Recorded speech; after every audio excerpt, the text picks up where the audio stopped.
Hi, everyone. I hope you're all safe and healthy and have adjusted well to these strange, unprecedented times.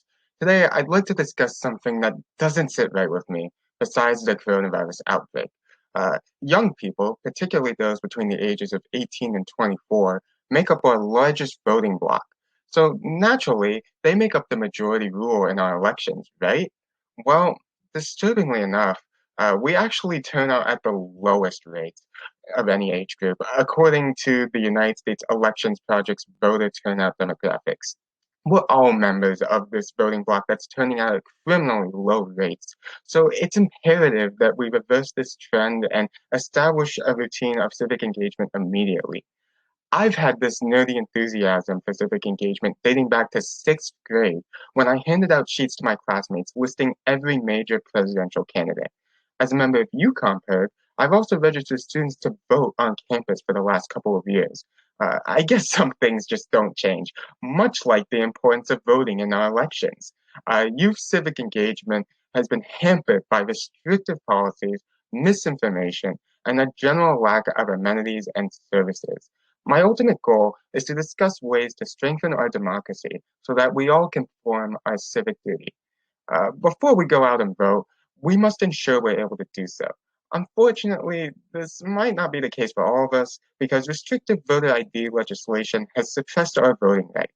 According to Wendy Underhill of the National Conference of State Legislatures, 34 of our 50 states request or require voters to show a form of ID, and 10 of these states have strict regulations. It's simply disgraceful that we allow this to happen, especially because, as the American Civil Liberties Union argues, these voter ID laws are inherently biased against low income people, racial and ethnic minorities, the elderly, and the disabled, and widespread concerns of intentional voter fraud aren't well founded. We must overhaul these laws that deprive many Americans of their right to vote, lead to lower turnout across the board, and fly in the face of our supposed democracy.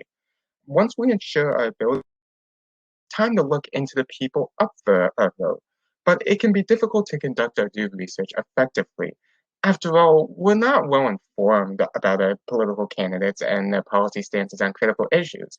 The info and perspectives presented by mainstream media are often distorted by big money and sensationalism, so it can be difficult to trust what you read and hear or to find unbiased sources.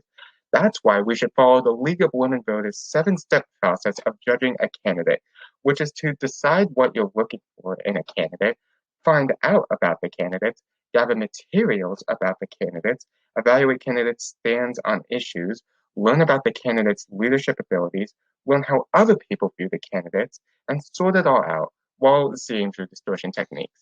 Once we objectively and definitively know that candidates are generally sound and addressing our needs, we'll feel more invested in the process. But this all leads into the biggest reason why youth voter turnout isn't nearly as high as it should be, which is that our universities and local communities haven't done enough to institutionalize civic engagement.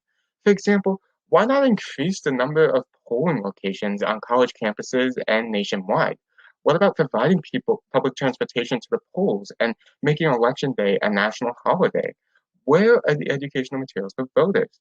What about automatic voter registration and allowing us to mail in our votes, especially now? Just think of your home as yet another polling location. Ask yourself these questions and demand your local legislators to enact such provisions. And in short, I ask you all to vote in every election and help others follow suit.